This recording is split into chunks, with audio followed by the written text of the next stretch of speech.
What is up? What is up, people? What is up, people? What is up, people? This is Abraham Walker with Ask Dave Walker, your Northern Virginia real estate agent, and we're back at you with another live stream show.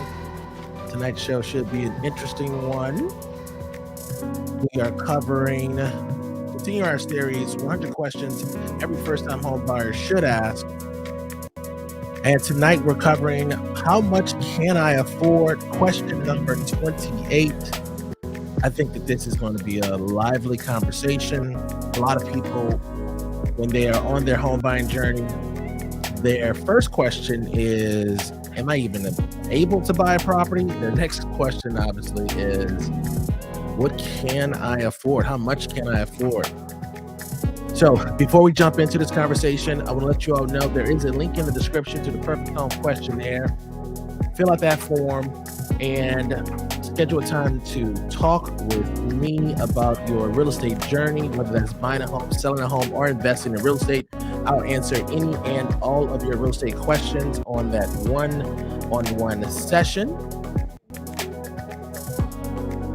This series, 100 questions every first-time home buyer should ask. This is giving you a local perspective of these real estate concepts. It's easy to see some generic home buying content online or in books like this, and it's challenging to convert that to a real world use case. And that's what I'm doing for you all. I've been in business for 14 years.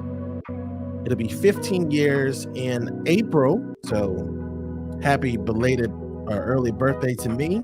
15 years in the industry. I started when I was 25. Who would have thunk it that it would be still going on at the age of 40? You know, in real estate, most careers only last like 2 years. So I'm really glad that we've made it this far. Post any questions that you may have down below in the comment section. Also, let me know where you're watching this show from in the comment section as well.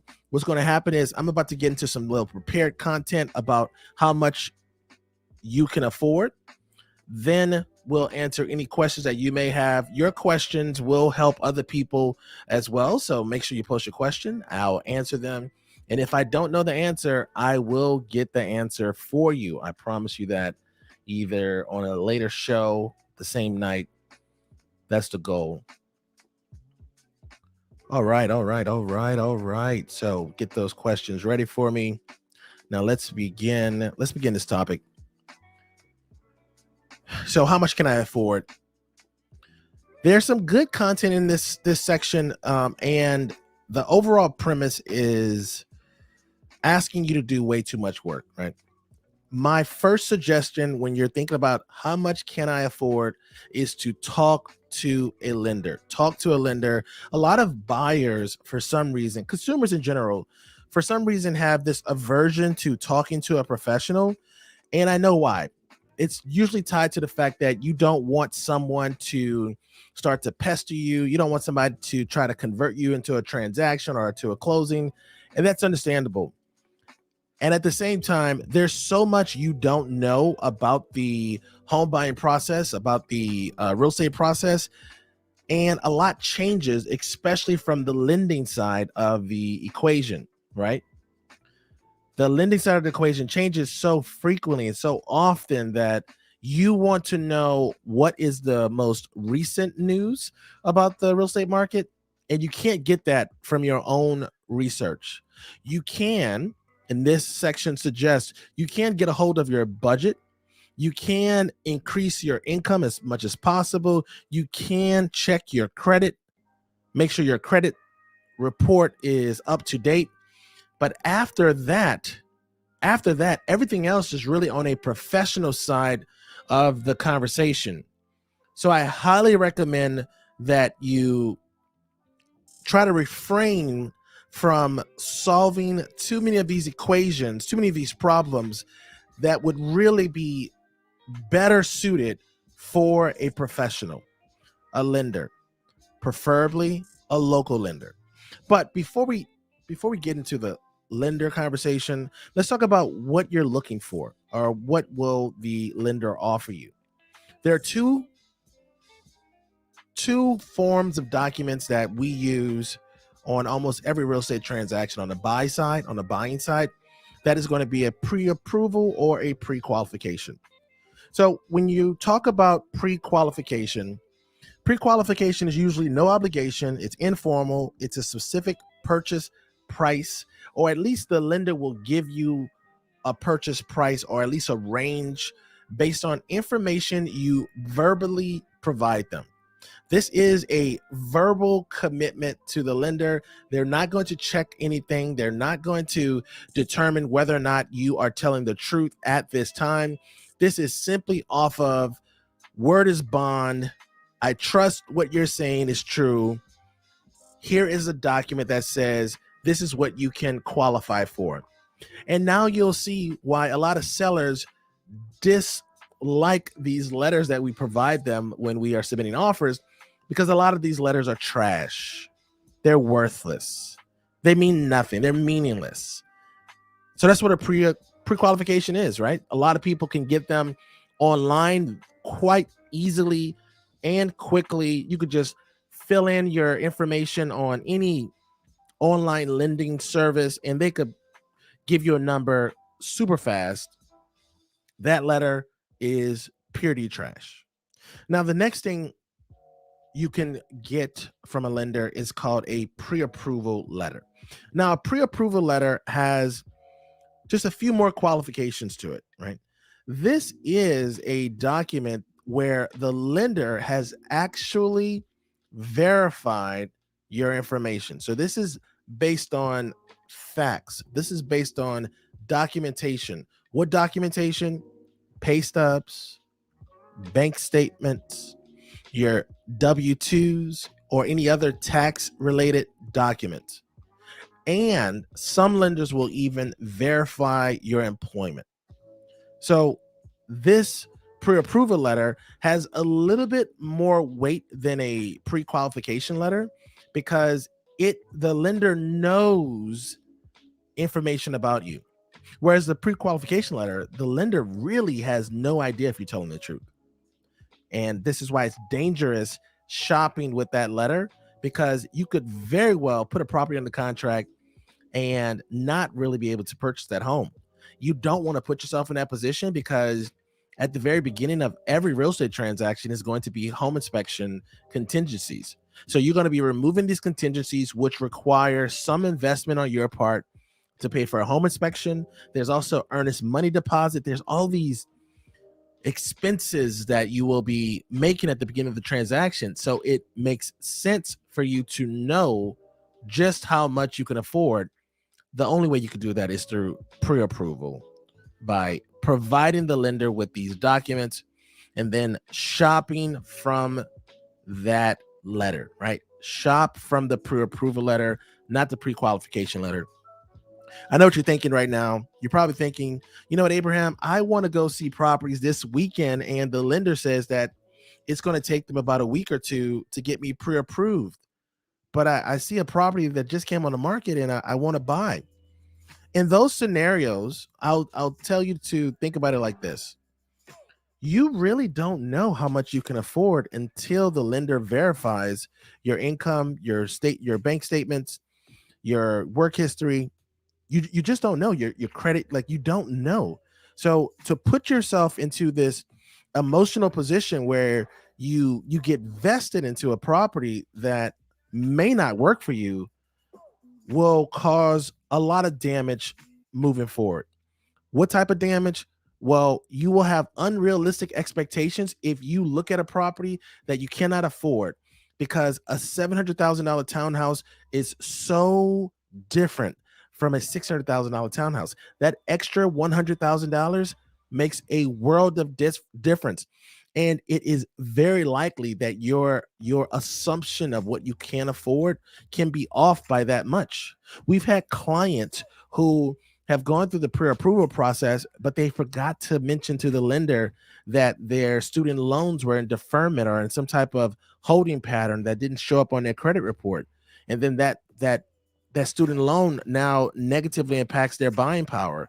Or we've had clients, or we know of clients who've made purchases during the real estate transaction, like a car, or they put some furniture on a credit card, or they put some appliances on a credit card, and those items change their debt to income ratio. So you want to know your buying power before you go to the store. It's almost like if you went to a grocery store and you had no idea how much money you had in the bank, and you just were filling up your basket with all types of items. You wouldn't want to be in that scenario. I don't suggest you do that to yourself when you are buying a property. Now, one thing this book recommends that I disagree with is they recommend that you actually figure out your buying power, your purchasing capability by yourself. They give you a couple calculations here. I disagree with this idea because there are too many programs that are out that are offered by different lenders that will make it challenging for you to know exactly what the debt to income ratio, which we will discuss what that term means in a few minutes. Also, what are the down payment requirements? What are the closing costs tied to this transaction? You kind of need to know what the down payment is and the closing cost numbers are going to be potentially, so you can know your entire expense tied to purchasing this property. These are numbers that the lender can provide you quite easily. Yes, you will need to fork over some information and get the lender recommendations from your real estate agent. We have 3 or 4 lenders we use on a regular basis. We'll be more than happy to provide you with their contact information. They've done business for our clients. We like the way they work with our clients, the way they explain the real estate process to our clients. Get that information from us. We'll gladly send that over to you. Talk to somebody, talk to a professional before you go down this rabbit hole of trying to figure things out yourself. Because this is the thing. If you figured out some numbers yourself, like say for instance, you put some of these calculations together that they're recommending, which is like your maximum monthly payment worksheet, or you fill out the estimated purchase price worksheet, that has nothing to do with anything because the lender is the person who gives you the money. It's not like you're going to magically be able to qualify yourself for a loan. That's not going to happen. So since you have no control over how much money you can actually access, talk to a professional as soon as possible. Now, let's talk about debt to income ratio. Debt to income ratio is something you're going to see often that's going to be spoken to you, especially by the lender. And usually you hear the acronym DTI, right? So DTI, debt to income ratio. Debt to income ratio takes into consideration how much debt you have in relationship to your income, right? So debt to income ratio. Lenders use this quick calculation to determine the range of the loan or the purchase price you could afford. Now, they have 2 numbers.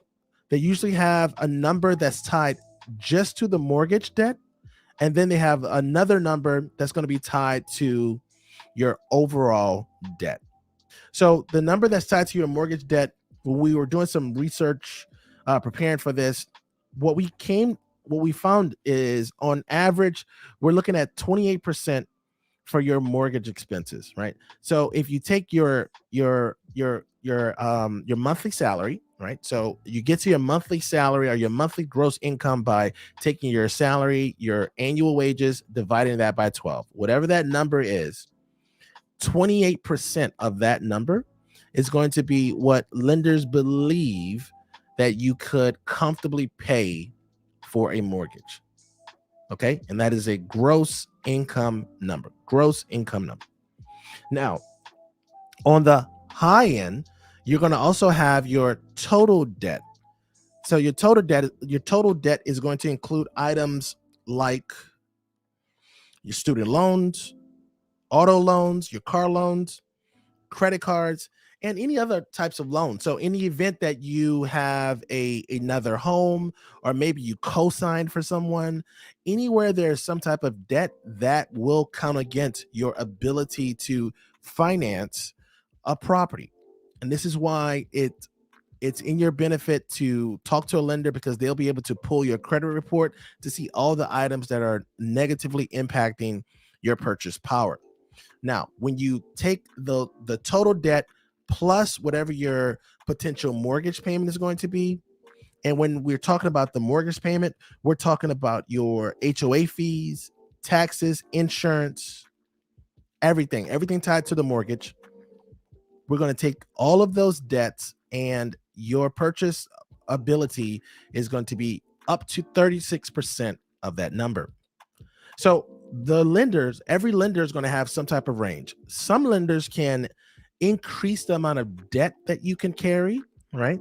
And so if you remember a couple episodes, I spoke to you about the fact that you want to go to a lender, and you want to tell them what your budget is, what you're comfortable spending every month. You do not, please book note this, put this in your journal. You do not want to go to a lender and say, I want to buy a $500,000 property. That is not the best way to navigate the real estate market, because prices are a reflection of your ability to secure a premium interest rate, your ability to not pay any mortgage insurance premium, right? How much is your insurance payments going to be? There's all these factors that go into the purchase price, whereas what's going to affect you on a day-to-day basis is your monthly mortgage payment. So you want to go to the lender with a mortgage payment range, preferably a low and a high end, right? Something that's your max value that aligns with your current household budget. That is the number you want to tell the lender about, and then the lender is going to translate that number into a sales price or a sales price range based on interest rate fluctuation. Okay, so that's debt to income ratio. This is a number that the lender is going to talk to you about. I highly recommend that you avoid trying to do or doing any of these calculations that are recommended by a lot of home buying channels. And I find this comical, because even if you ran the numbers and the numbers made sense to you, you can't make a loan to yourself. So discussing what you believe your affordability is a moot point at this time. Okay, let's talk some more. All right. When you're thinking about what type of lender you want to use, it is in your best interest to talk to, at the very minimum, two lenders. Your first lender, the first lender you talk to, should be the person you believe you would use, regardless of the second person's input, right? So that means that it's ideal for you to get a recommendation to this person, because in my opinion, you should give them all of your documents, right? So remember what we talked about, the difference between pre-qualification, pre-approval. You want them to give you a pre-approval. The reason why you want them to give you a pre-approval letter is you want them to tell you all of the documents you need so you can gather all of that paperwork up at front, right? Will this negatively impact your credit score? Possibly. But the negative effect you have on your credit score shouldn't matter, because you're getting certainty around what your budget is, what your housing budget is, how you're going to shop for properties. So there has to be some level of discomfort, which your credit score will be impacted or could be impacted. So you're using this first conversation with the lender, the first lender that you choose, to get all of your documentation and to understand what questions they're going to ask you. So now when it's time for you to shop around, you can shop comfortably with the next lender if you do 2 or 3 lenders, and you already have your documentation in order, and it's not that much of a hassle. A lot of people do not like to purchase homes. We see this from first-time home buyers because they're disorganized with their paperwork, right? They don't know where their taxes are. They don't have their bank statements in order. They don't have pay stubs. So a lot of this is just organization skills that is going to seem daunting at the beginning, but you do it once, you got it. You have everything in a folder. Keep that folder together. Make sure you update that folder with future bank statements, future pay stubs, and you will be fine. You got this. You can do this. Okay. So that's how you would navigate talking to different lenders. The difference in pricing with lenders is not going to vary by much. It's not going to vary by much. Interest rates are not going to be skewed very heavily because there's so many online lenders. Local lenders have to be much more honest and upfront, because think about the way that most buyers are introduced to lenders. Most buyers come to real estate agents first, and then the real estate agent actually refers the buyer to a lender. So a lot of times buyers are not even aware of the opportunity to shop around. That's why when we refer out to when we refer buyers to lenders, we give them multiple names, so then that way they know they have an option and they have opportunities to shop around. Also, when you fill out your first pre-approval letter, that pre-approval letter is going to go through the credit bureaus. The credit bureaus are actually going to send your information to other lenders who are going to reach out to you. So there is going to be some information, or at least some exchange of knowledge about the fact that you're shopping for a loan, and you will have the ability to shop for lenders. Okay, so that's how you're introduced to lenders.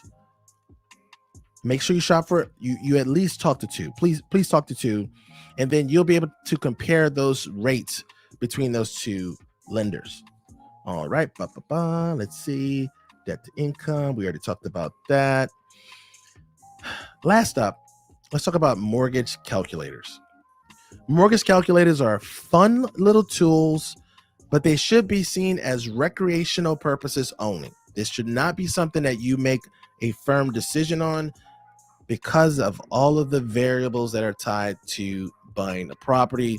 Please just look at a mortgage calculator as just something to give you an overview of what you can potentially pay for a property, just an overview of what your monthly payment may be. Do not take a mortgage calculator serious. And lastly, Credit Karma and other agencies that are not tied to your credit report are not valid. I've had people reach out to me and say, my Credit Karma score is this, I should be able to buy a house. No one cares what your Credit Karma score is. No one. They only care what the credit bureaus say about you. Okay? And you can retrieve your credit report from the credit bureaus once a year for free. So you can go directly to the different bureaus, request your report. It usually is sent out to you within like a week or two, and then you can make sure everything's correct on that end. In my opinion, it just makes more sense just to talk to a lender. The lender will be able to have quick access to your credit report, and they could even provide you a copy at your request. Another thing, we had somebody on the show last night, 2 nights ago, who said, Abraham, I bought a car recently. I don't think I'm going to be able to afford a property. When should I check with the lender about potentially buying a property? You don't want to think that far in advance. What I would suggest you do is, if you want to buy a property, talk to a lender. If you want to buy a property, because what the lender is going to do, the lender is going to be able to help you to project into the future what you can afford, right? So they'll tell you at this very point in time, maybe you can't afford anything, or maybe you could afford so little that you won't be able to purchase anything. But they'll also be able to give you a game plan as far as what debts that you can get rid of, which ways you can either move money around, right? Like, say for instance, if you're getting a gift from your parents, or if you have money in your 401k or your investment accounts that you want to potentially use as a down payment, or other resources, right? The lender can give you access to all of this information that you just won't know on your own. So that's it. I think that this question number 28, how much can I afford? I think it'll give you a nice overview of what lenders would expect. I just don't want you to make any firm decisions on this content, because your opinion of what you can afford doesn't matter. the lender has to say, okay, great, based on your earnings and based on your debt, this is what my company, right, this is what the bank will give you, right? And then now you know exactly what you can do with that information. Once they tell you how much you can afford, you also want to know what is the down payment requirement and how much closing costs I have to bring to the table. And when we're talking about closing costs, we're going to talk about this in another episode, but I want to just make this statement right now. You have two big expenses. You have your down payment and you have your closing costs. And this is all of the funds that are going to be due at the time you close on the property. A lot of people think that the down payment and closing costs are similar. They're not similar. They're not even related. So you want to know these numbers up front. The lender can give you specific numbers about what they estimate for the closing costs. They're going to give you estimates on the insurance, which is really going to be the only number that will have some confusion. Insurance and HOA and condo fees, right? Because they're not going to know the specifics they're not going to know what property you're targeting. So they won't be able to properly guess that number, right? Other than that, you will have a great number to go off of so that you can know either how much money you need to save in the event that you need to save. We have some clients who are cash strapped. So this is a good opportunity to maybe buy new construction, because a lot of new construction developments offer down payment assistance or at least closing costs, right? A lot of sellers in a traditional market, because the market is starting to move much faster, they're not offering closing costs, right? Sellers are not agreeing to closing cost assistance. So you won't be able to offset that expense through the purchase price. So that's it. Question number 28. How much can I afford? We are continuing our conversation on 100 questions every first-time home buyer should ask. So that was question number 28. If you made it to the live stream late, you can watch this rebroadcast on our YouTube channel, Where to Live in Northern Virginia. And now it's time to answer any questions that you may have. So post those questions down below. Let us know your location and also let us know what your questions are while we get ready to answer some questions. I also want to let you know I'm a real estate agent in Northern Virginia with Keller Williams Realty. If you're ready to start your real estate journey, whether that's buying a home, selling a home, or investing in real estate, there's a link in the description to the Perfect Home Questionnaire. Fill out that form and we will schedule time to meet online to answer any and all of your questions. Everything. We'll if I can't find the answer, if I don't know the answer, I will find it. I will find it and I will get that answer to you. So get those questions ready. All right, so we have our first question of the day. It's from a YouTube viewer. They're watching us from Nevada. Hello from Nevada. What part of Nevada are you in? Are you in Las Vegas? I just learned that Las Vegas, the part that everyone is familiar with, is not even named Las Vegas. I think it's named, I forgot the name of it, but it was fascinating. I learned it a couple weeks ago on YouTube.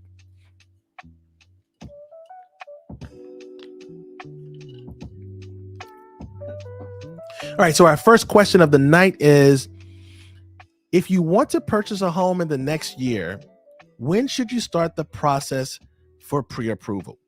Great question. Get those questions ready for me. So if you want to purchase a home in the next year, when should you start the process for pre-approval? In my opinion, you should start within the year, right? So as soon as you know that you want to buy a home in a year, reach out to a lender. The lender will help you to make a plan for the next phase, right? You don't want to put yourself in a position to where maybe you have something on your credit report, or maybe you have some debt that you could have paid off that would have put you in a better position to maybe have a better interest rate or a better credit score. You want to know that information in advance. You want to give yourself as much time to solve this problem, any problems that you may have. So talk to the lender as soon as you know you're going to buy a house. A year from the time you know you're going to buy a house, reach out to a lender, start putting together your team, start interviewing real estate agents. That is my recommendation. All right. Thank you so much for that question. And that was true to LaShawn. All right. Let me know your real estate questions. I'll stay on as long as you have questions. I'll answer them as they come up.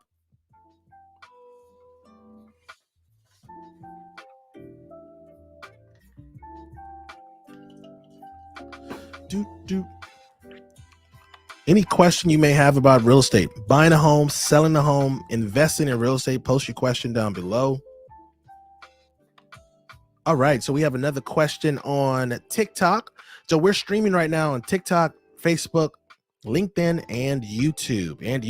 If you have any friends, coworkers, or strangers that you know are in the real estate space or they want to start the real estate process, let them know about our live stream. We go live every night at 8 p.m. Eastern Standard Time. Next week, our schedule will change. We will be adding another show. So we'll be adding a 10 a.m. show. So 10 a.m. and 8 p.m. Eastern Standard Time. We'll be streaming Monday through Thursday. And also my wife will be joining me on the show. So that should be interesting and entertaining. You all will love meeting her. She is a wealth of knowledge as well. And also she's a pretty lady. All right. So we have another question here. What do you think of One Loudon? What do I think of One Loudon? Okay, first off, I have to let you know I have a biased opinion. I am what you call a city boy. I have like some of the softest hands you've probably ever seen on a man. I have multiple lip balms near me, right? So just you should just know that, right? I would probably sleep in like a pajama suit if I could. That's how I roll. So now that you know that I'm a city person, I love One Loudon. One Loudon kind of reminds me of Kingstowne. So we live in Kingstowne. It's a master plan community. There's also a good mixed use space in One Loudon. So I'm a big fan of One Loudon. I like anywhere you can actually walk to a restaurant or walk to a gym, right? Or walk to a Starbucks, because there is a Starbucks in One Loudon as well. So I like that area. I like the fact that they've done a good job of mixing the property types in One Loudon as well. So you have single family homes, townhomes, and condos. The condos are not the one level condos. So you have the 2/2 condos. In the 2/2 condos, my favorite unit is always going to be the upstairs unit. Now, I know that's the most expensive unit, so you're probably like, of course he would say the most expensive unit.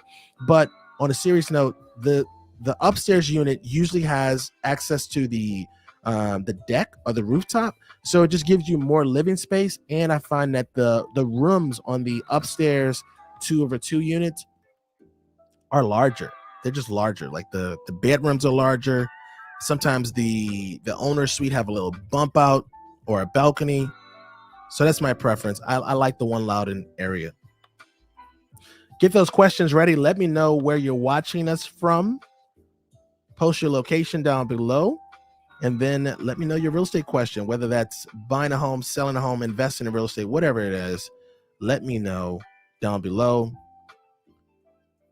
Thank you. Oh, my pleasure. Thank you for the question. Yeah, this show is much better when you all ask questions. And like I said, I'll stay on answering your questions as long as I can. I have enough water to answer several more questions.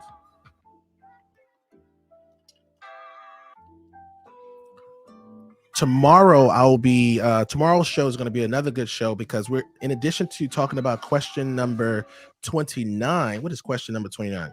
So question number 29 is, how much will it cost to own and maintain a home? So that's going to be a good conversation. And then after that presentation, I will talk about the stats from January 2023. I just want to let you all know you're going to be surprised by what has gone on in January. January was a crazy month. So we're going to talk about the Northern Virginia stats on tomorrow's show. I think you should come back, spend some time with me. We got some little lo-fi music, some elevator music going on in the background. We're jamming, as my parents would have said. So what questions do you have? Any real estate questions buying a home, selling a home, investing in real estate, post them down below.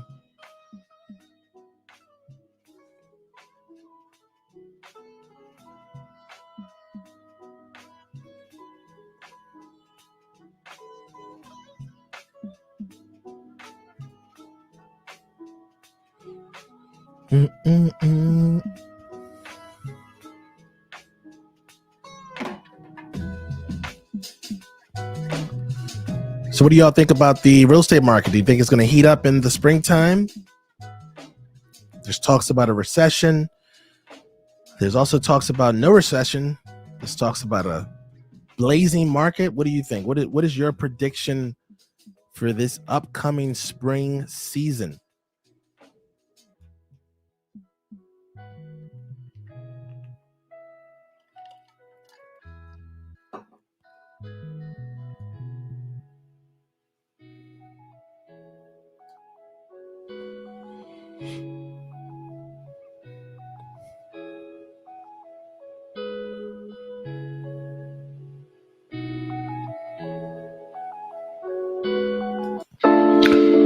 All right. So let's see. All right, we have another question on YouTube. Condo a good buy in NV? NV, Northern Virginia? Is NV Northern Virginia? This is my first time ever seeing NV as a acronym. But if you're saying it's a condo a good buy, I believe a condo is, if all you can afford is a condo, then you got to consider that real estate isn't really getting cheaper. So, okay, excellent. So Northern Virginia is NV is Northern Virginia, right? So I'm a big advocate for purchasing a condo because you have to purchase where you can get in. You have to get in where you get in. I had a client 2 years ago who purchased a condo in Kingstowne. I think she had owned the condo for either 8 to 10 years, and she was able to use the equity. Even though her condo didn't appreciate by much, she was able to use that equity that she built up, so savings, and she was able to move into a townhouse. Her townhouse was much more affordable, and I believe the monthly payment was almost the same as the condo payment, right? So I think that if you're in the market, if you only could afford a condo, make the move, purchase a condo, start building equity. And here's another reason why you should buy a condo. Condos in Northern Virginia are usually in pretty good locations, right? You can buy a condo in Arlington for $200,000 to $400,000. You can't. It's very challenging to find a townhouse at that price. So you're going to be able to be closer to amenities. You're going to be able to be closer to some metro stations. There are also going to be more people who are in a similar journey, a similar phase of life as well. So a little bit more community oriented. And you get to start building equity.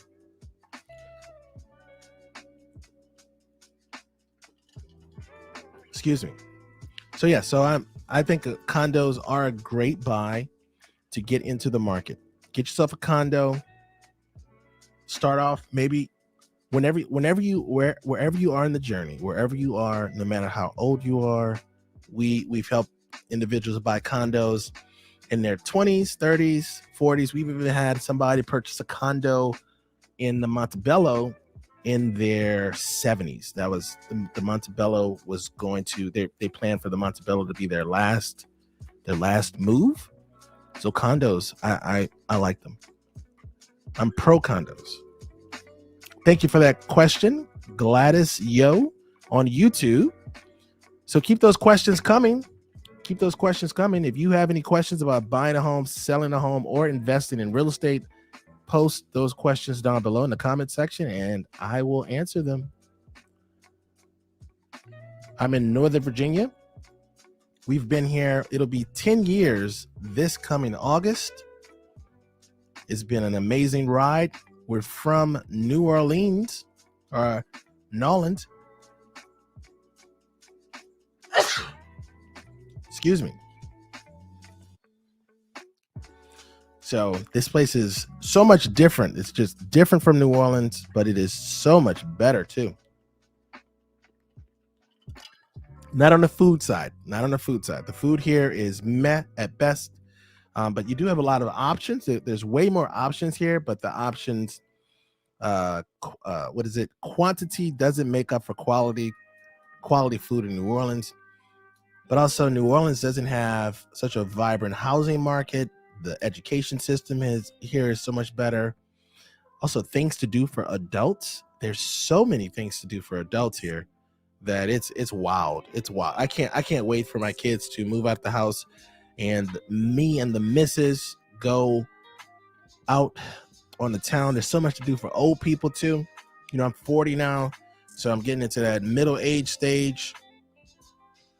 I can't wait to start going to the Kennedy Center for different events.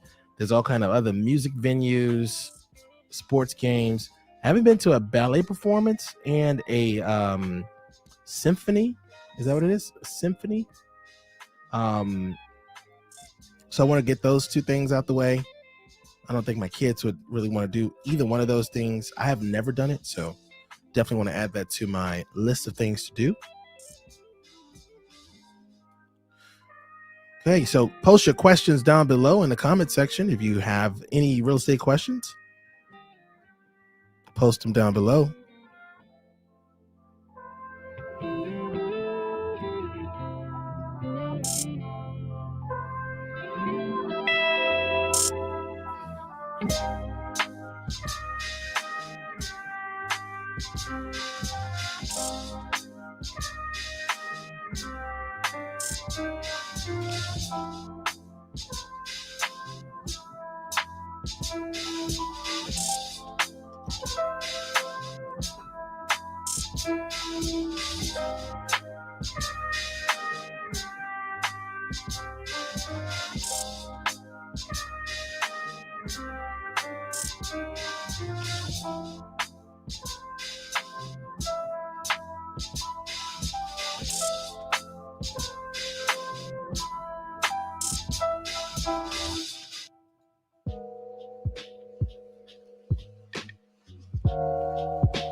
Post your real estate questions down below. I'll answer any question that you may have.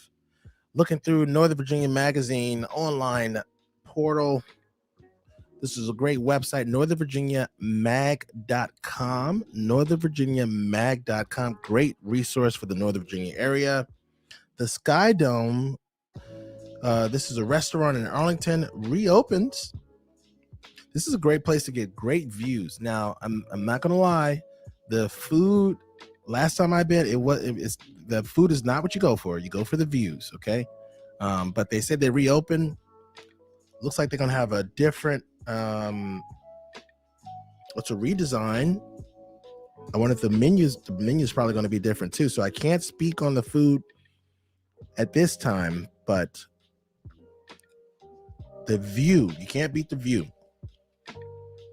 Okay, so Sky Dome is now open and accepting dinner reservations from Tuesday through Saturday. Though a reservation is not required, dinner is available from 5 to 10 p.m. That may be a great little date night spot. I'm pretty sure the Valentine's Day reservations are already booked, but Sky Dome in Arlington, great, gorgeous views. The restaurant actually spins around, so it doesn't spin fast enough for you to get motion sickness, but it does spin around.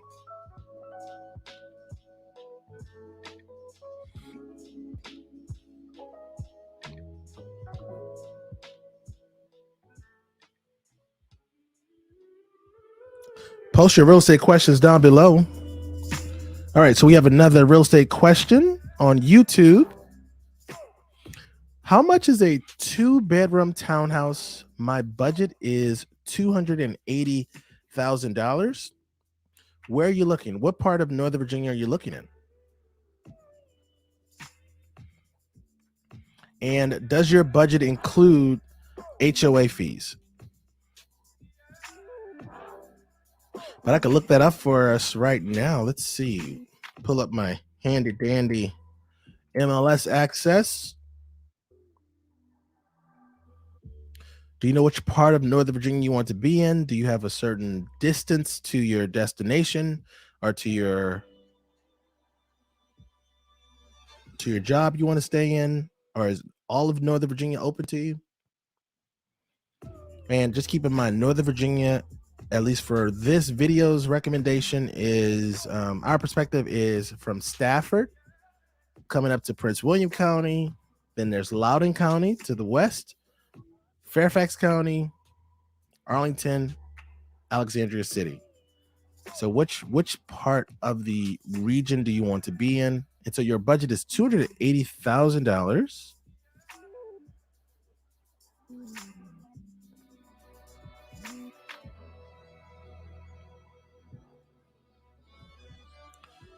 All right, so 2-bedroom, 280.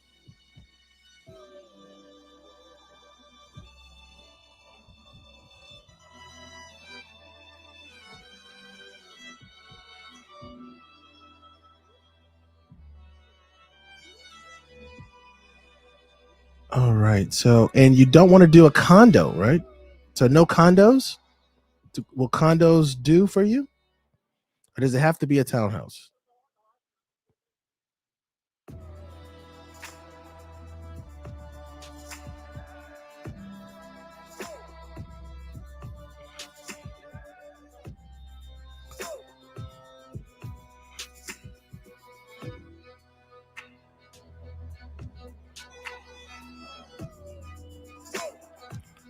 All right, just pulling this up. Hold on.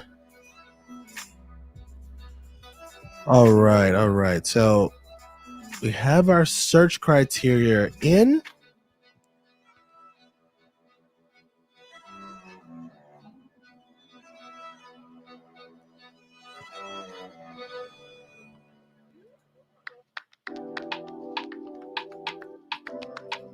Okay, so that listing doesn't qualify. Let's see. At that price range, there's not going to be much. Oh wow, there's nothing in all of Northern Virginia. You don't have a townhouse in Northern Virginia that meets that criteria. So you'd have to switch up to no condo. Yeah, so it looks like from what I'm pulling up online, the closest area for a for a townhouse is going to be Winchester in Northern Virginia. Now, there are some places that are closer in, but they're going to be in Maryland. So Maryland has a couple townhouses, 2-bedroom, but it looks like just from the photos alone, these photos like they're condos as well. Oh, it looks like this is a townhouse. Yeah, so it looks like you could find something in Maryland. The condition of these places look like there's a lot to do in them. They're definitely they're not move-in ready, okay, but they do have they could be loved in the future. They could amount to something special in the future. Okay, so that's for Gladys. Gladys asked about 2-bedroom townhouses up to $280,000 in Northern Virginia. There were none. So, but thank you so much for that question, Gladys. All right, so we have another question on YouTube. That was my budget, and I'm in the Fredericksburg area. More bang for the buck out here. Was there anything as far as Fredericksburg? Let me see. So 280. The search criteria we have right now is for 2-bedroom. I don't see anything in the Fredericksburg area, but let me remove the bedrooms. restriction.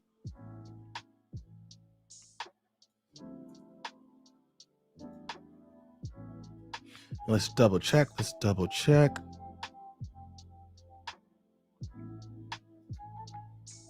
Okay. Now that I removed the bedroom restriction, Manassas actually has a 3-bedroom, 3-bedroom, 2-bath, 1/2 bath for $275,000. And then there is another 3-bedroom, 2-bath in Manassas for $280,000.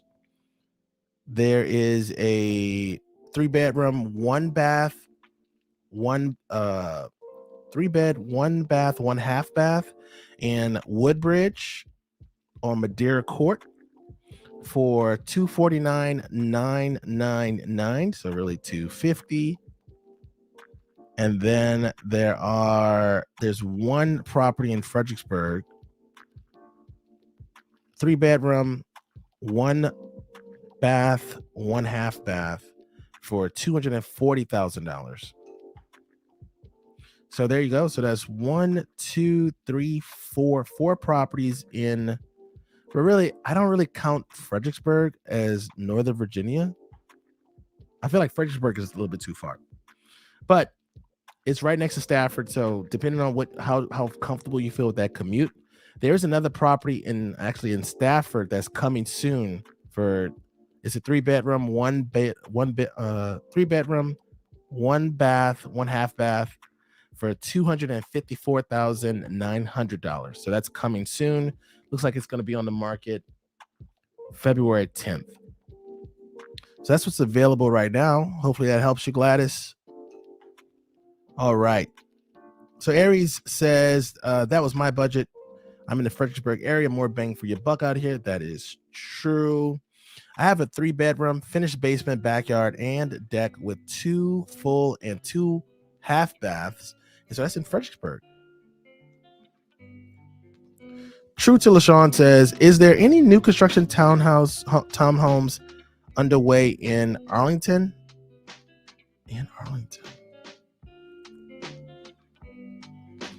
Not that I'm familiar with at this time. I know there's a big community going up in Falls Church. This is right outside of Arlington. But nothing in Arlington. There may be some private builders. I'd have to double check.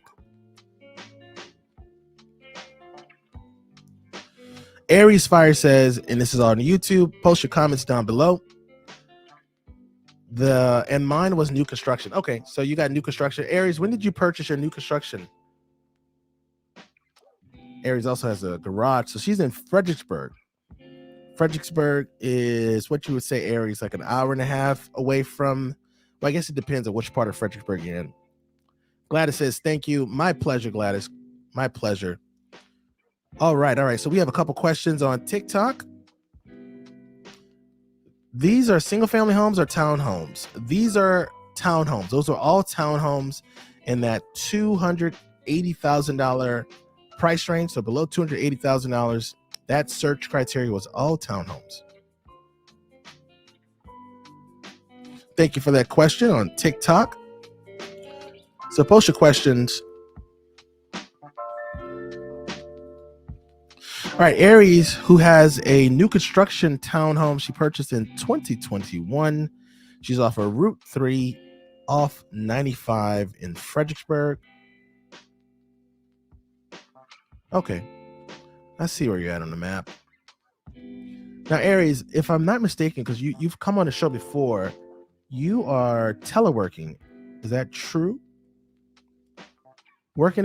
Living in Fredericksburg, Stafford, Loudoun County. If you're teleworking, or maybe we see people find those areas attractive if they don't have to go into work that often. So that's a bonus. You get to have more bang for your buck.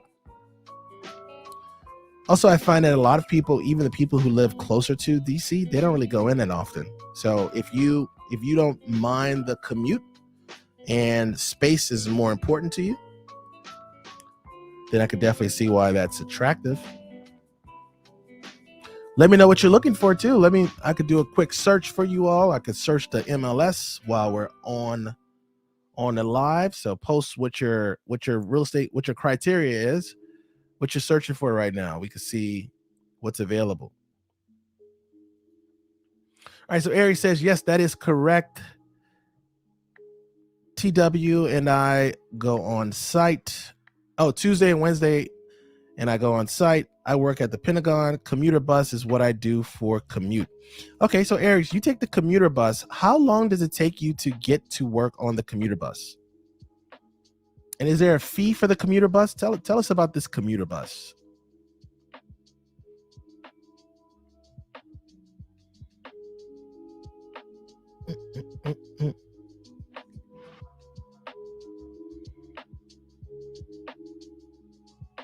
Oh, you know what? I don't know if Aries is up to it. I think I could actually add someone to the live stream. If she wants to get on, we could do a whole little interview right now. We could hear what Aries has to say about Fredericksburg. I'd be curious. I've never sold anything in Fredericksburg. The furthest I've sold south is in Stafford. So I'll be game to learn more about Fredericksburg from somebody who lives there. Aries purchased in 2021. She seems to like it too. All right, so we have another question on TikTok. Make sure you post those questions in the comment section. I'll answer them. And if I don't know the answer, I will find it for you. You got it. I will find it for you. All right, so what is your perspective on the trajectory of interest rates in 2023? My perspective is they're going to go up a little bit. I think that the government is just going to raise them right before we go into the spring market, because the spring market is I think the prices are going to increase. And I think the government is still concerned about inflation. And so we already have higher interest rates than we've had for the last 10 years, 10, 12 years. And we still have prices, at least in our market, prices are about to start increasing again, because we've already had prices increase in January. So that's my take. I think the government is still trying to manage affordability, because they don't want people to spend too much money. They want them to spend enough on housing, but they don't want them to spend too much, because that creates an environment where people start to lie on their applications. Not to say that they're not going to get caught, but they will. But they also just start to become desperate. They start to push themselves to the upper limits of affordability, which then leads them to not have much in savings. If you don't have that much in savings, then you could, you're like one check away from losing, not your house, because it takes a while to get foreclosed on, but you're one check away from kind of spiraling out of control, right? Like your car needs some type of major repair. You don't have the money for that. So now you lose access to your car. Then you lose access to getting to work in a timely manner. And so the government is concerned about it. I know it may not seem like it, but the government is concerned about its citizens. They don't want you to be too stressed. They want you to have a healthy amount of stress. So that's what I see. Thank you for that question. Post your questions down below.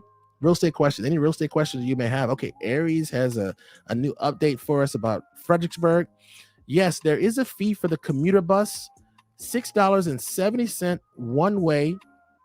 It's the Omni Ride. Okay, I've seen the Omni Ride when I've been around the Amazon HQ2. When I did my walking tour video, which is up on our YouTube channel, I saw the Omni Ride bus. So it's $6.70 one way. So that would be what? $13.40 round trip. So let's see, $13.40 if you're going to work 5 days a week. That'll be $67 a week, or $268 a month. That's not bad. $268 a month. That's not bad. Takes about 40 minutes with hot lanes on 95, the Easy Pass. Okay. So that's a 40-minute ride. I don't know why it feels like it feels longer. It feels longer. But I can see that. 40 minutes, the hot lanes. And for the individuals who don't know, hot lanes are the express lanes, high occupancy vehicle lanes. So if you have a little pass, you can jump on that lane. If you have 3 or more people in your car, you don't have to pay any fees for the hot lanes, at least for this 95 stretch, right? And if you don't have 3 or more passengers, you could just pay to travel on the hot lanes. To go from Fredericksburg to the Pentagon in the morning is probably going to cost you, Aries, what would you say? Maybe like $25 is not going to be reasonable. Well, I guess, if you're a baller, then it doesn't matter. But today I was in DC today for a conference, and to get to Kingstowne, the Kingstowne exit, which is in Alexandria, Fairfax County, it cost, I think I paid like $12 during rush hour. Well, not rush hour, like 4:30.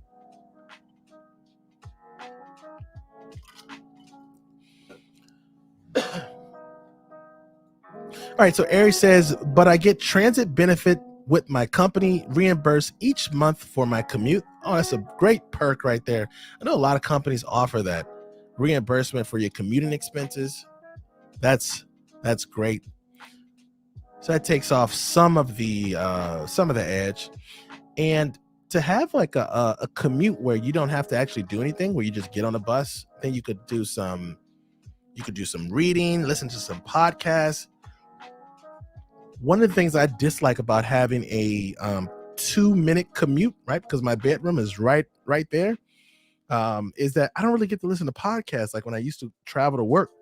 So I do miss that about commuting. I know that's petty, that of course I don't have to do other stuff. Yes, I understand that. I'm just saying that when you have a commute, you get to read books. You also get this transition time. Like I don't really transition from work to home effectively. So I always feel like I'm working sort of. So my home isn't like an oasis, like a place where I retreat to. It's like the place I do work, and I also have family time. All right, Aries says, yes, if you drive about $25, but take the commuter bus, it is $6.70 one way. Excellent, Aries. Aries, is the commuter bus pretty reliable? Is the commuter bus reliable? Do you find it to be reliable? Is it on time? Is it consistent? Or how's the condition of the buses? Because so Aries uses the Omni Ride. She says it takes 40 minutes to get from Fredericksburg, and it's $6.70 one way. So she said, yes, it is. And she's responding to the question about whether or not it's comfortable. Yes, on time and consistent. That's good to know. Perfect. All right, Gladys Yo on YouTube says, I looked at Fredericksburg, but too far. Yeah, like I said, for our channel, we don't consider Fredericksburg to really be Northern Virginia anymore because of the distance.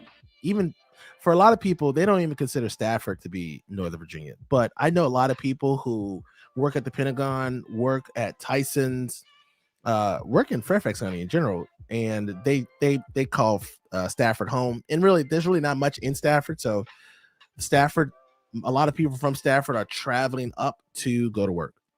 All right, so we have another question on TikTok. Get those questions ready for me. Whether you're buying a home, selling a home, or investing in real estate, whatever your question is related to that, post those questions down below and I will answer them.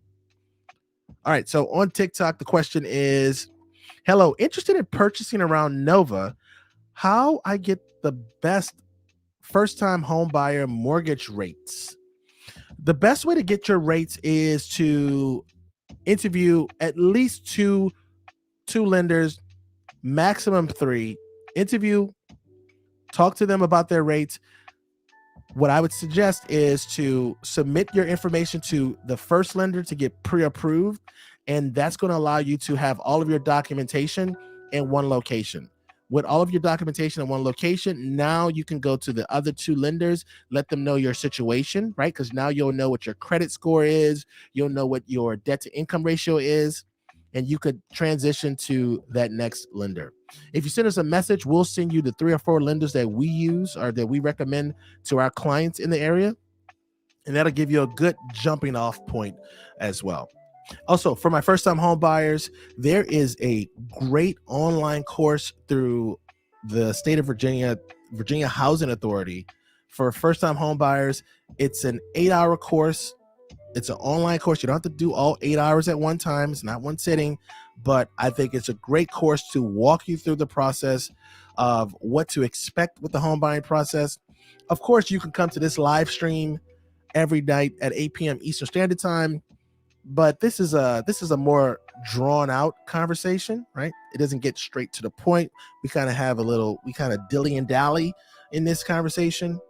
That course is, I think, super efficient at giving you information about the first time home buy or just buying a home in general, right? So check that course out. If you need information about that, just reach out to us and we can get that to you. All right. So give me any questions that you may have about buying a home, selling a home, or investing in real estate.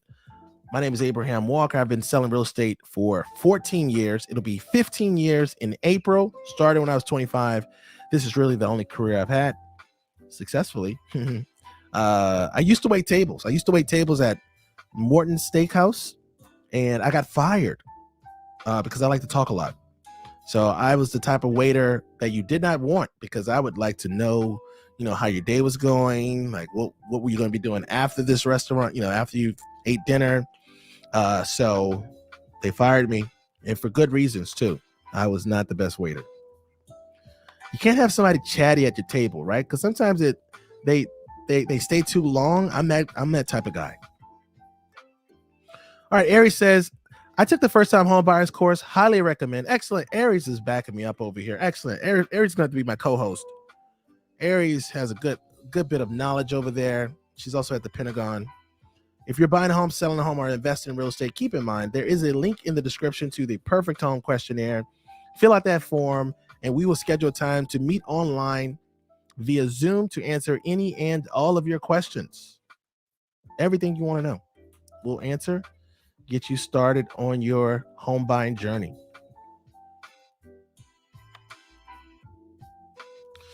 All right, so Aries says, what advice do you have for us who may want to purchase a second property? Okay, great question. This is from Aries again. If you're going to purchase a second property, you have to decide, is this going to be an investment property, or is this going to be a second home? Is this going to be a move-up property? When you say second property, that implies that you're going to hold on to one of your properties. So we would kind of have to get an idea of what your vision is for your portfolio. So now that you start to buy multiple assets, you're really going into a portfolio, and you want to start thinking about managing that. That's what I would say. I would say, what are you going to do with the property? What are you going to do with the first property?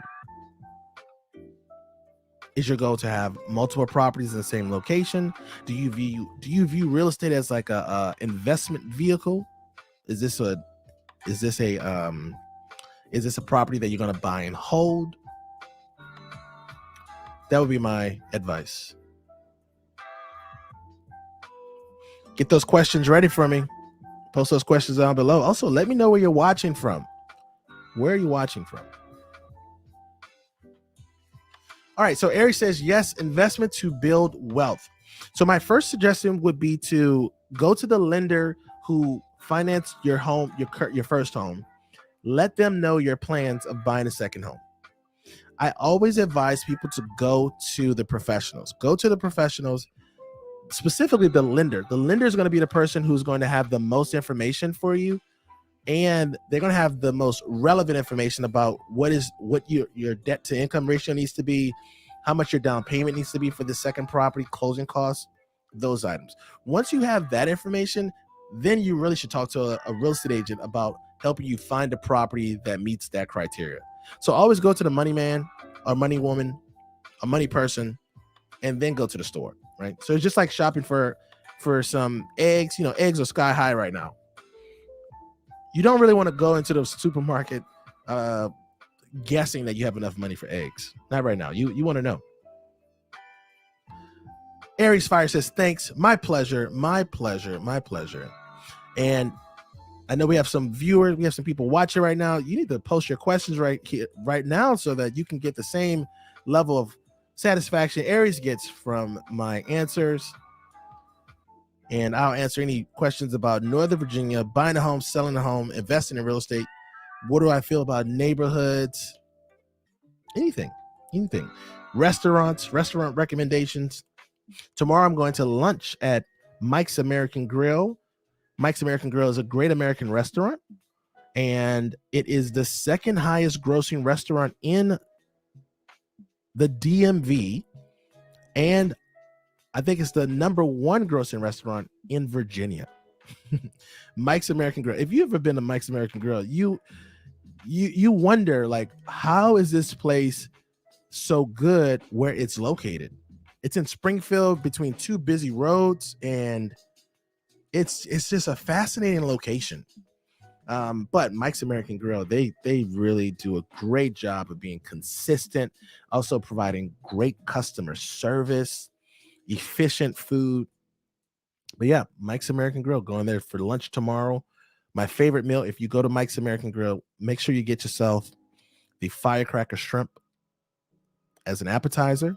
The spinach and artichoke dip is also a good appetizer, but I would start with the firecracker shrimp. The calamari is also pretty good there too. And then if you're in for a salad, they have a Southwest salad that's delicious. If you want to kind of do something light, but it is kind of heavy on the dressing, so I don't know how light it really is. Isn't it funny how they put so much dressing on salads to where it's almost the same amount of calories as a hamburger? Anyway, they also have a delicious hamburger. I like a bacon cheeseburger. Their barbecue ribs are also pretty good. The salmon, oh my God, the salmon is delish. Their grilled asparagus is also delicious if you want a nice side of vegetables aside. What else? The crab cakes are also crabby, full of crab, not too much breading. Also, they're moist too. They fall apart. Mike's American Grill, I've got to say, it's delicious and consistent. Those French fries are also fantastic. And then you want to save room for dessert. The white chocolate bread pudding with the ice cream a la mode. They have like a little champagne sauce on the bottom of the tray. They make the bread pudding in like a little miniature bundt pan. And then they put the ice cream in the center of that little dimple for the miniature bundt pan. The way I like to eat that bread pudding is I like to break up the bread pudding so then I can have it kind of spread around and on the plate. And then I take that sauce, that champagne sauce, along with that cherry syrup or strawberry syrup, and kind of spoon that over the bread pudding to kind of evenly disperse it. And then I take a scoop of ice cream with a scoop of bread pudding and sauce, and then I have myself the perfect spoon of dessert.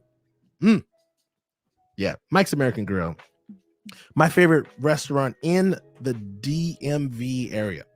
Consistent, it's not too pricey, right? If it's two of you, you look to spend, if you don't get appetizers, we always get appetizers. If you're going to get appetizers, you're looking at anywhere from $50 to $70. We don't drink, so our bills are never tied to beverages. But if you're going to drink, then you're probably going to look at $100 for two people. I think it's worth it. Mike's American Grill, that's my plug for them. All right, get your real estate questions ready. If you're buying a home, selling a home, or investing in real estate, post them down below. If you have a question, I will answer it.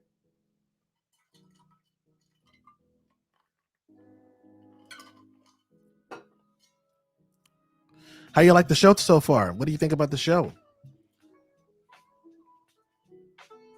We're always looking for feedback. Do you like do you like the mood? Do you like the presentation at the beginning? And then we kind of go into the questions at the end. I think that's a good idea because it gives you enough time to kind of hear you hear a presentation, right? And then it kind of drums up some ideas.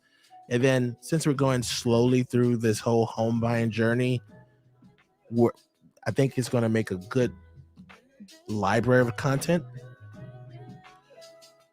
for our future viewers, right?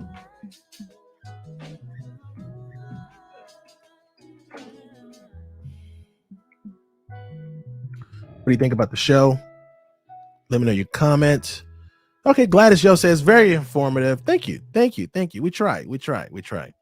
None of my competitors do a show.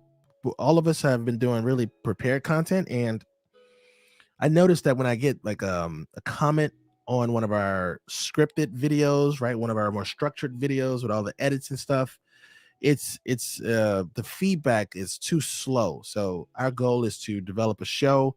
We're actually going to add another time next week. So we're going to be going live 10 a.m. Eastern Standard Time, and then we'll have a night show at 8 p.m. Eastern Standard Time. My wife is also going to join me. I think you all are going to love her. She has a nice little spunk to her, right? We've been married for 14 years. It'll be 15 years in June is when we got married, I believe. Yeah, it had to be June. I think June 5th is our wedding anniversary, so it'll be 15 years. So she loves to talk just as much as I do. But you know, she's a little uncomfortable on camera by herself. So it'll be nice for us to be on together. I think that you all, like I said, you all will also enjoy her perspective, and she'll give me someone to go back and forth with. I like to mess with her every now and then. Okay. Aries Fire says she likes the show as well. Excellent. Thank you so much. Keep it going. We will keep it going. We want to give you all an opportunity, because I know a lot of you, we have a lot of people who watch the show who have already purchased the property. And I think it's important for you, if you have a friend or a coworker who's in real estate or who is about to go into a real estate transaction, tell them about our show. Let them know they could come on and ask us any questions, and we'll answer them in real time, right? A lot of times I think the friction between there's this invisible barrier between professionals and customers or potential customers and clients, where you want to ask a question, but you don't want to be in a committed relationship, right? Like, you don't want to fill out a form. You don't want to have to make a phone call and then have to deal with somebody trying to close you.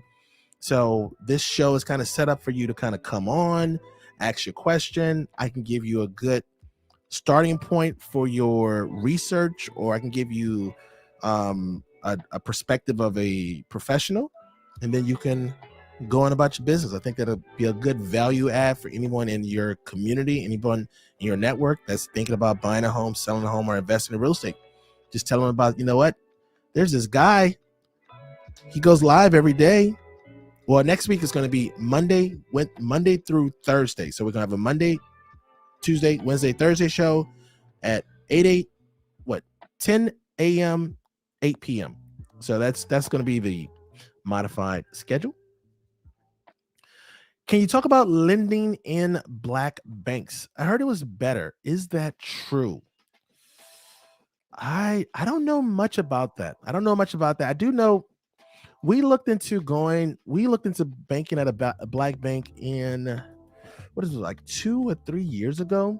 I think I heard like a Killer Mike interview that was talking about or promoting the idea of using a black bank, and I decided against it just because it was going to be too much friction to access my money.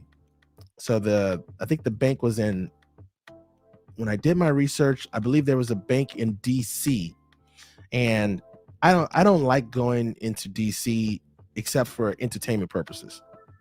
So that's my hesitation at this time. Maybe that'll change, right? Like right now, so I live in Kingstowne. I bank with PNC Bank. PNC Bank is right down the street from me. I like the convenience of it.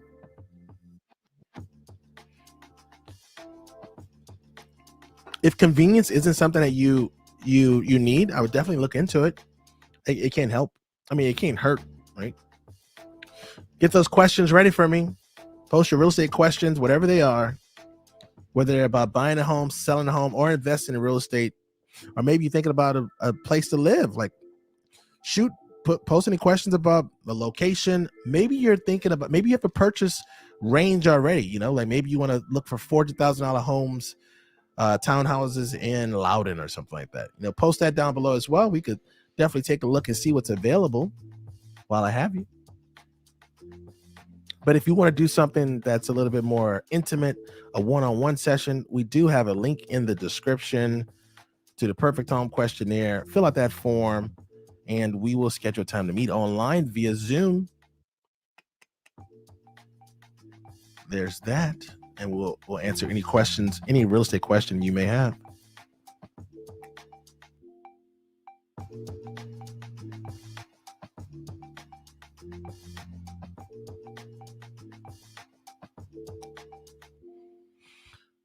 All right.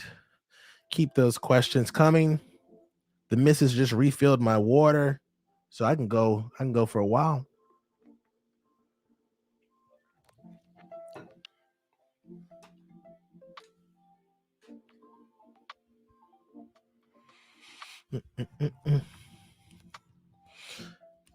Is Culpeper a good area? Is Culpeper a good area? Hold on.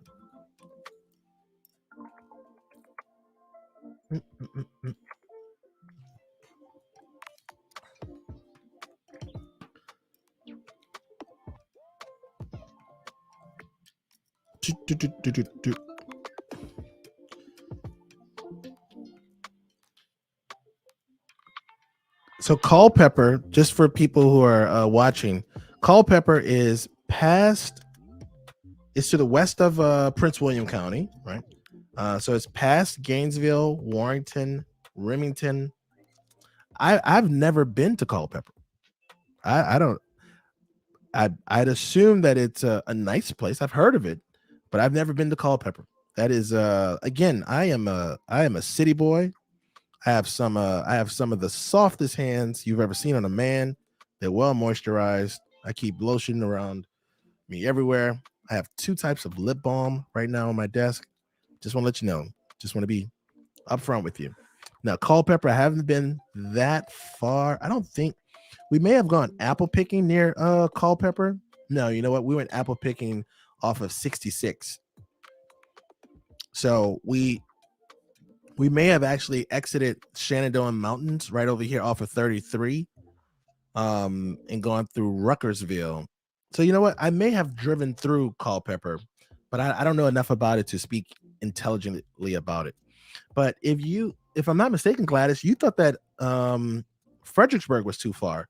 If Fredericksburg is too far, then Culpeper, I would say, is further since it's not off of the interstate. So you kind of have to take a couple exits off of it. But if anybody else is familiar with Culpeper, chime in right now. Let us know. What do you think about Culpeper? All right, we have another question on TikTok. Thoughts on Woodbridge real estate? Thoughts on Woodbridge real estate? That's the question on TikTok. I think Woodbridge is going to continue to be a strong market because Woodbridge is almost like overflow for Fairfax County. While the schools aren't rated as high as Fairfax County, you do get more bang for your buck, right? Like, it's very challenging to find a single family home in Fairfax County for $600,000. Woodbridge, you could definitely find something in that price range. You could get a 2-car garage townhome in Woodbridge for $600,000 as well. So two-car garage townhomes in Fairfax County are going to start in like the 650s, 670s. I mean, in Kingstowne, you can go all the way up to 750 for a 2-car garage townhouse. So Woodbridge will continue to be a strong market because it is like the overflow for Fairfax County. You also get more yard space in Woodbridge, right? So we have a lot of friends who live in Woodbridge who like Woodbridge because of yard space. Also, a lot of people, even the people who live in Fairfax County, don't really go into the city that often. So if you're not going into the city, then you don't necessarily need to be that close to it. Woodbridge also offers you a couple shopping options as far as like there's an outlet mall. There's also I think it's called Stonebridge that has a Wegmans and also some other shops as well. So Woodbridge is a fine place. I think that Woodbridge real estate will continue to be strong, and it's more affordable, so you get more bang for your buck. You also have 95, so you could jump straight on 95 to go up north to wherever your job is located. most people who live in Prince William County commute into Fairfax County or into the city. I think it's like 70% of Prince William County residents travel outside of Prince William County for work. So it's really more or less like a bedroom community. So yeah, so that's my thoughts on Prince William County. Well, Woodbridge specifically. So let me know your questions, your real estate questions, any real estate questions you may have. Post them down below, and we will answer them. I will answer them. All right. So Aries says she's near the Culpeper area. So her and Gladys can kind of talk about it. Aries fired. Thanks for that info. So post your real estate question, whether you're buying a home, selling a home, investing in real estate. Maybe you want to talk about a specific neighborhood, thoughts on a region, maybe get some ideas about your commute times, whatever you have, whatever question you may have, post them down below, and we will do our best to answer them. We will do our best to answer them. While I have you, we have a few people watching. What was your first home? Was it a condo? Was it a townhome? Was it a single family home? What was your first real estate purchase?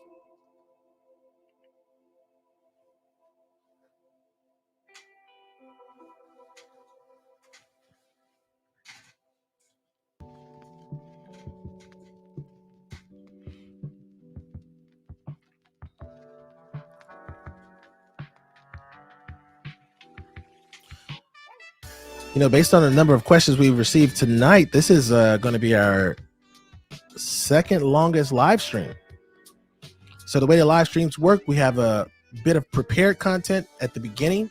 Right now, we're going through a series.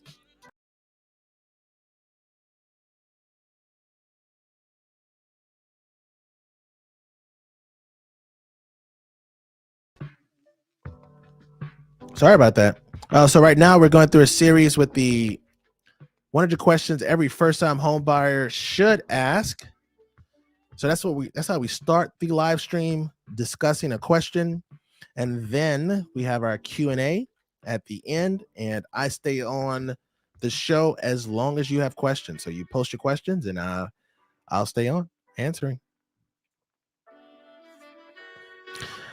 I think I have to up my budget to stay in the city. Yes, that is correct. So Gladys has a budget of $280,000. She's looking for a 2-bedroom townhouse, but it seems as though she's more interested in being closer to work. Gladys, where are you working? Where are you going to be working, or where are you planning on working? Let us know in the comment section.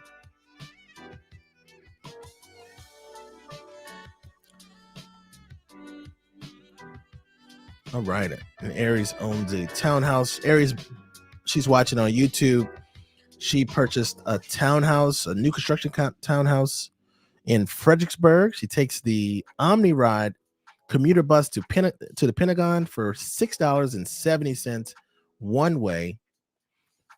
Her company, the company she works for, reimburses her for her commuting expense. So while it would cost a little bit over $240 something a month, that's all covered by her job. Oh, wow. So Gladys, you're going to be working at Reston. I would not recommend moving to Fredericksburg. Oh my goodness. That's going to be, you are not going to like that life. That commute is going to be vicious because you have to fight up 95 and then go up to 495. Oh my goodness. And then you have to cut through.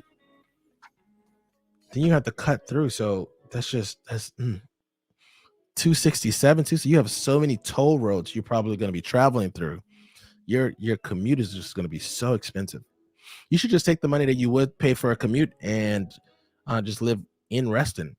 Why not move to if you have a budget of 280, why not just buy a condo in Reston?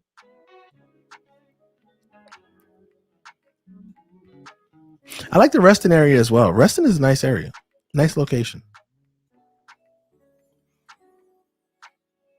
You have that planned community feel to it as well. Also at Reston, you have the Silver Line metro station. So in the event you do want to go into the city, you just jump on the Silver Line. On the weekends, metro rides only cost $2 one way. So $4 round trip. We took the metro this past weekend to the city, went to the American History Museum to check out one of the most recent exhibits.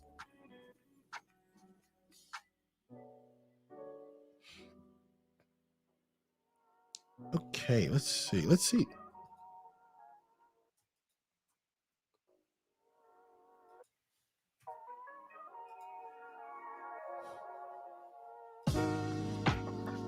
Post your real estate questions down below. Any real estate question you may have, you post it, I'll answer it.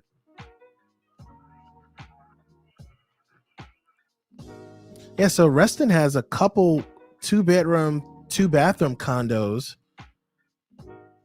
that one's for $250 and the other is $235. That's in Reston. I would definitely recommend just I know you don't want a condo. But if you're gonna settle, at least settle and have a better commute.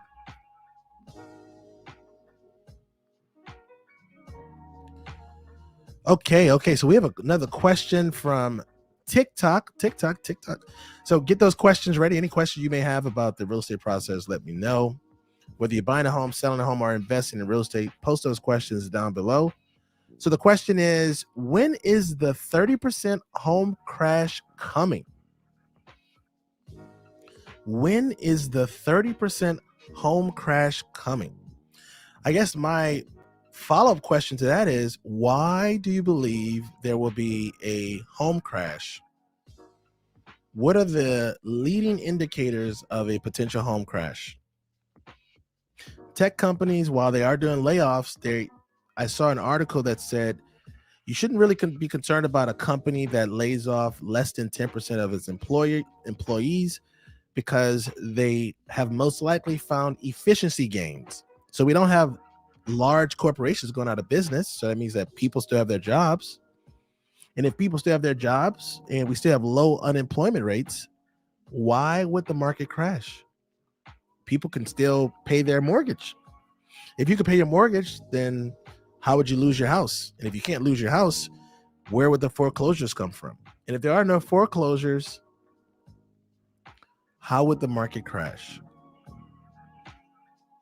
If you could answer that question, then I guess you can accurately predict a future crash. Also, the rules to lending are so strict now that anyone who has purchased a property, at least in the last 10 years, could qualify based on their actual income. In the olden days, there were opportunities where you could purchase a property with fictitious income. Those days are long gone. So that means that if you purchased a property, even in the last 2 years, right, when there was a increase in prices, you could afford those houses. All right, so we have another question on YouTube. For the first-time home buyers like myself, is it true that you can get good tax break when you get taxes done? No, not anymore. Well, not like it used to be. But I'm not a tax professional, so I can't give out tax advice. But I would definitely recommend that you probably pay for a premium tax preparation service. So you probably want to stay away from like an H&R Block and get yourself a local tax preparer.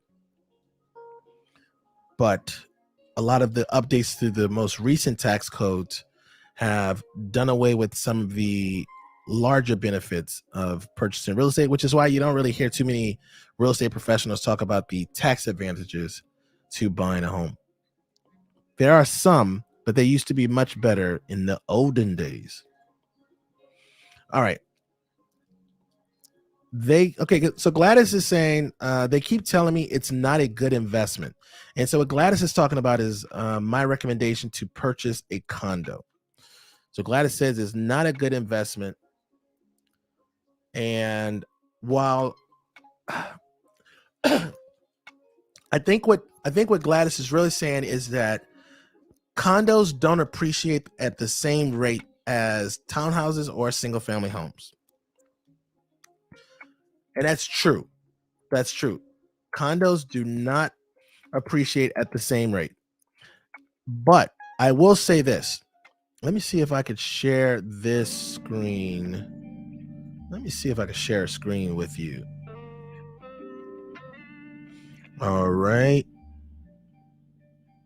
Windows. Let's see. Chrome tab. Amortization schedule. Okay.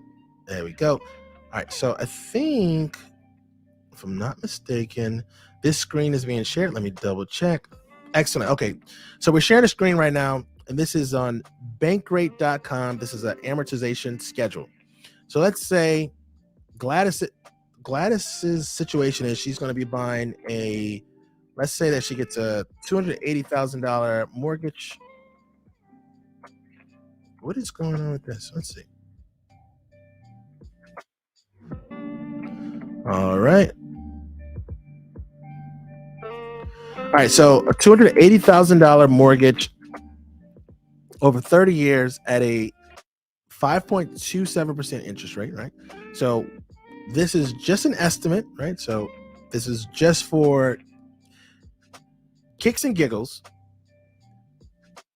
If you look at the amortization schedule, there we go. So if you look at the amortization schedule, let's say in 10 years,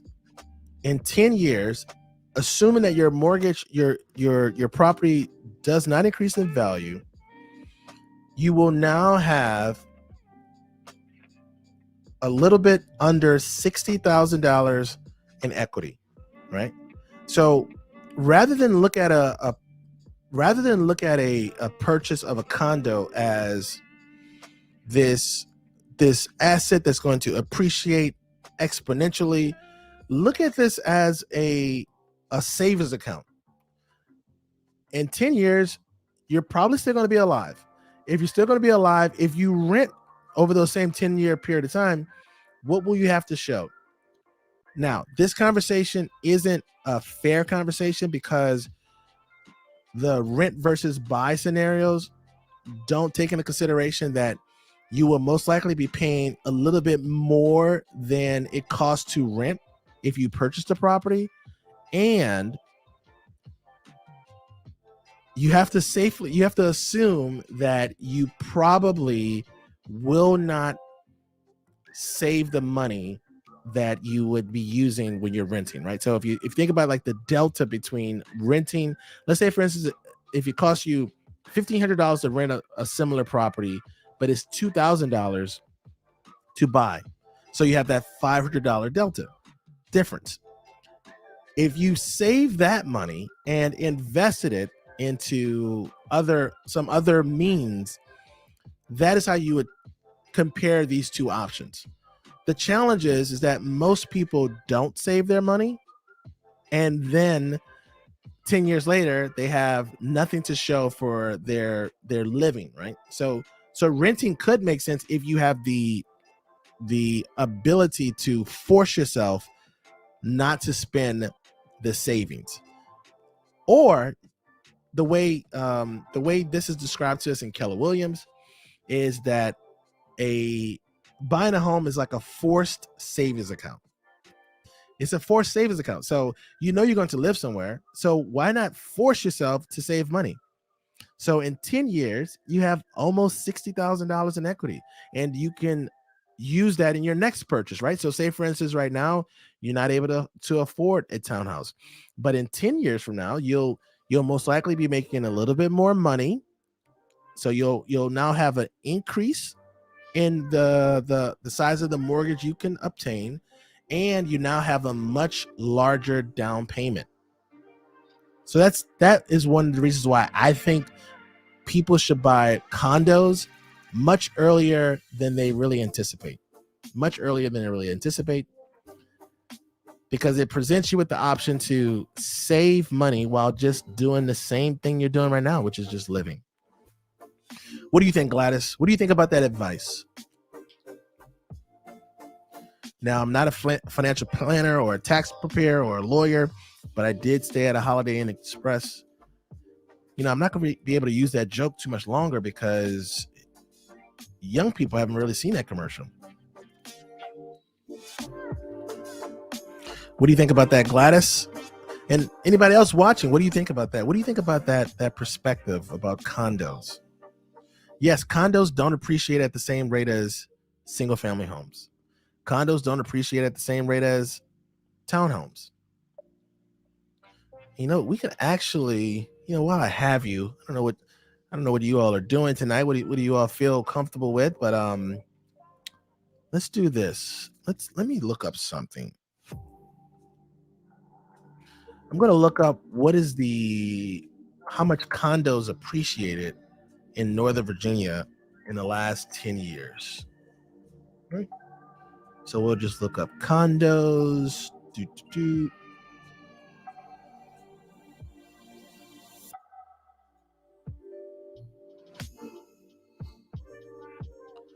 All right, let's go into this report here, condos, and we will do yearly. All right, so we'll look at 2011. So we'll look at 2011 and we'll look at 2022. Let's see what the average price of a condo was.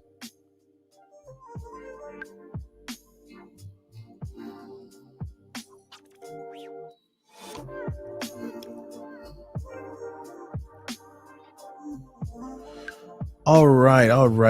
Let's see. How do I enlarge this? All right. So in 2011, the average sold price for a condo was, let's see, $265,641. So $265,641. Let's write this down.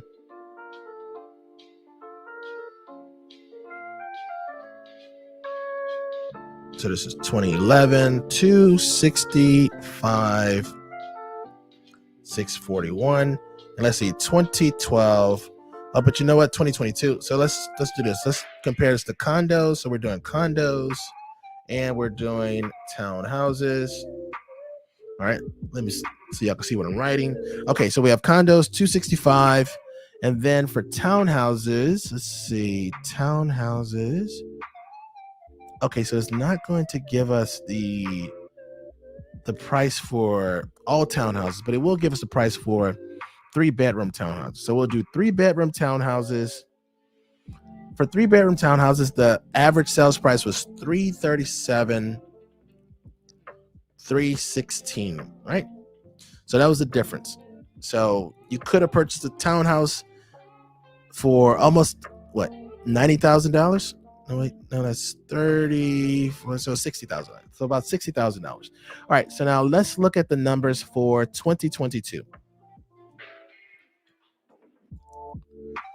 All right. So this is a 3-bedroom too. Let's make sure we put that 3-bedroom. All right. So 3-bedroom townhouse.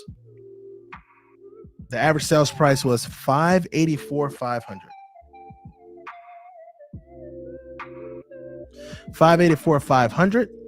And then for a condo, the average sales price was $413,811. Right? So that's our numbers right there. Let's do a little math. So that means that a condo appreciated by, on average, this is on average,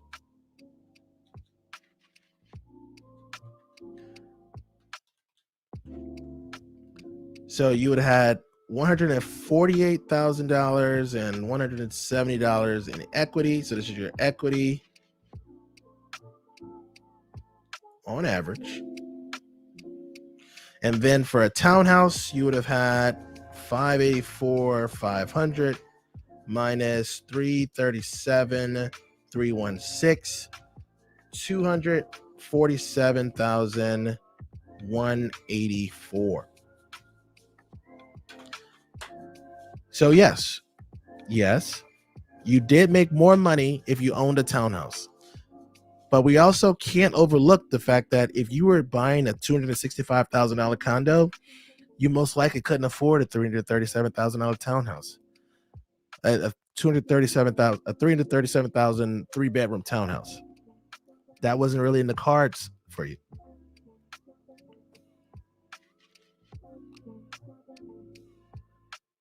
So hopefully, what do y'all think about this analysis? You think this is on a good analysis? Do you like this kind of stuff? Right? Let me get a feel for what you thinking out there. All right, so Aries Fire says, do you recommend going solar with solar panels on home? Would that increase the value of your home? Your opinion? No, do not. Stay away from solar. Stay away from solar. Solar, first of all, the calculations are, it's hard to make the numbers work on solar. It's a good, it in theory, it sounds good, but it offers you challenges when you're trying to sell your property, which you always want to be of the mindset of, how is what I'm doing going to affect me extracting my money out of this property easily, right? So solar panels, a lot of solar panels are sold, are are are put on properties on a lease, right? And those lease terms sometimes make it tricky to sell your property, because now the buyer has to either assume the lease or you have to pay off the lease, right? So those solar panel companies are they operate in a gray area. And so whenever you're dealing with somebody who operates in a gray area, you got to be careful. Be careful. Be careful.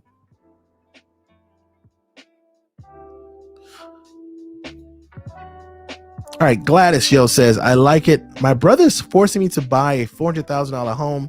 He thinks I can afford it, but I can't. What did the lender say? Did you already talk to a lender?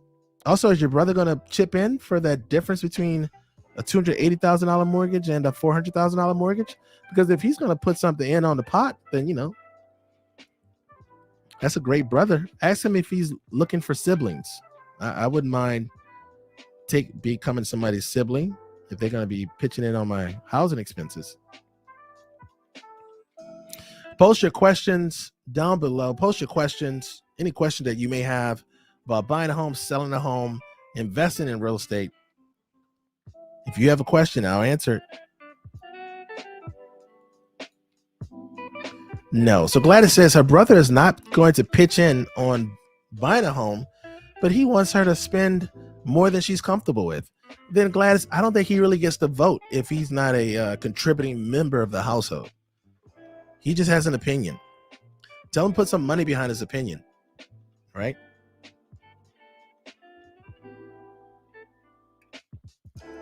I remember when I was a young man and I was a little bit more edgy. I'm getting, as you get older, you get a little bit more diplomatic. Sometimes people would I used to dress very different than my peers, and sometimes people would say, "Oh, I don't like what you're wearing," and I was like, "That's good. That's good. I'm glad you shared that with me. But since you don't fund my clothing allowance, I don't really have to take your opinion into consideration. Now, if you want to donate to my clothing fund, then I could definitely, start to consider your opinion, consider your opinion seriously. But until that happens, I mean, come on now. Let's be honest. Concern yourself about your own household. So yeah, Gladys, I wouldn't. I mean, unless your brother's going to chip in, don't do it. Don't do it. Okay. Any questions? Questions about buying a home, selling a home, investing in real estate? Let's bring up this little figure here. So we did a little calculation. We looked at 2011 numbers compared to 2022, and this is a condo versus a 3-bedroom townhouse, right? So a condo on average, the average sales price was $265,000 in 2011, and a townhouse was $337,000, right? So that's a difference of, let's see what that difference is. What's that delta? 265 minus 337. So you're looking at $72,000 difference, right?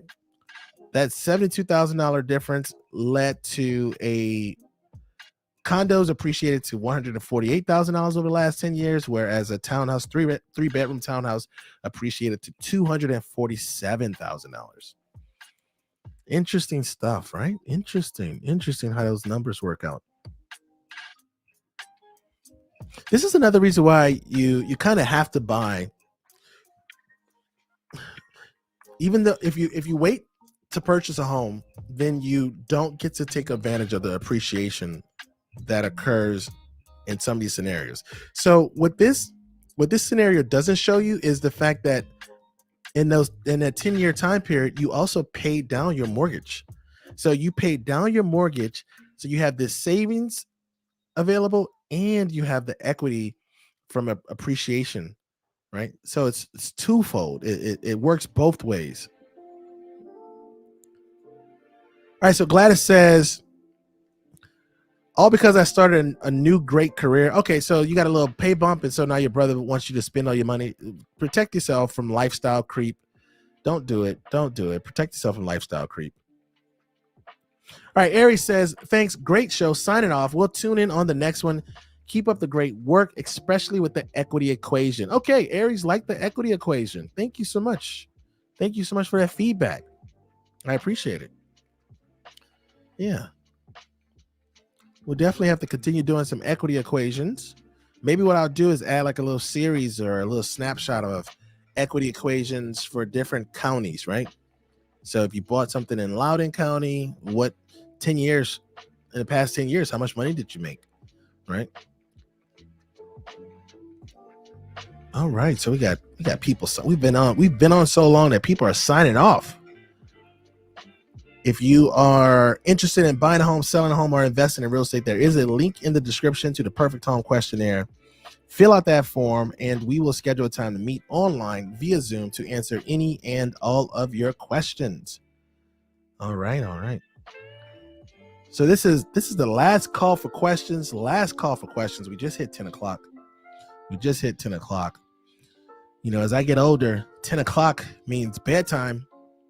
I'm 40. I can't be pretending like I can stay up like I used to. But if you have a question, post it down below. I'll answer your question as long as you have them.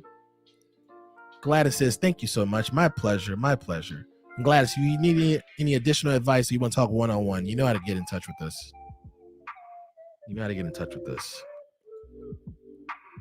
Last call for questions. Any questions you may have, ask them right now or wait until tomorrow. We'll be back on at 8 p.m. Eastern Standard Time to answer additional questions and to cover question number 28.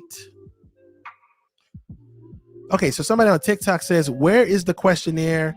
It is, so on TikTok, it's the link in our bio. So the link in our bio, so just go to our profile, click on that link in our bio, and you'll get an opportunity to fill out the questionnaire and schedule your time to meet with us. There's a nice little calendar app there we've connected to called Calendly. So you could schedule a time at that moment. So tomorrow we're going to be jumping back into the book, 100 questions every first-time home buyer should ask.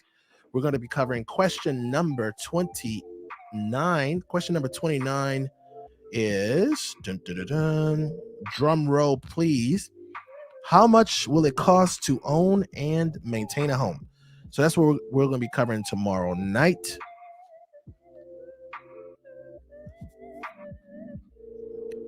All right. Hey, thank you all so much for joining us. We really appreciate the support. Again, next week, just want to let you know, next week, starting Monday of next week, we're going to be going live 10 a.m. and 8 p.m. We're also going to be covering both buyer and seller content.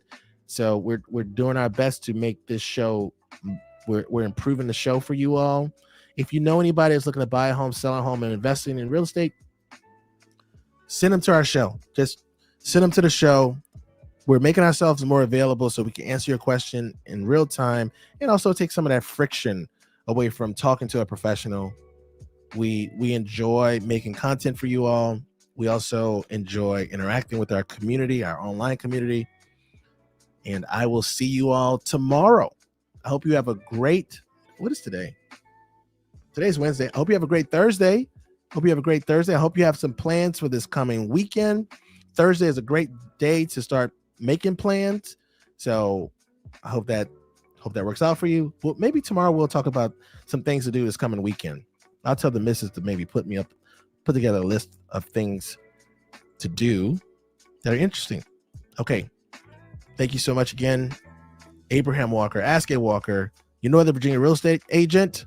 If you want to see the rebroadcast of this, the replay of this, go to our YouTube channel, Where to Live in Northern Virginia. Otherwise, I will see you on tomorrow. Peace.